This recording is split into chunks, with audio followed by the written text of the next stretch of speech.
যখন আমি ছোট্ট ছিলাম, বাবা মায়ের কোলেতে, তখন ভাবতাম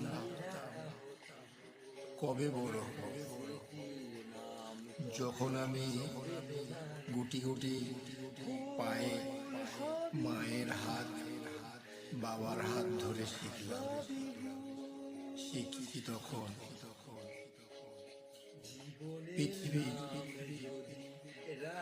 অনেক কিছু দেখতে শিখছি, শুনতে শিখছি, বুঝতে শিখছি বাবা মায়ের হাত ধরে। বাবা মা যেমন শিক্ষা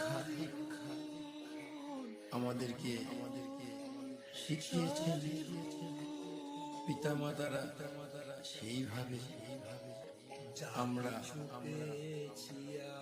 নিজেদের আগের প্রজন্মকে অবশ্যই শেখাবো।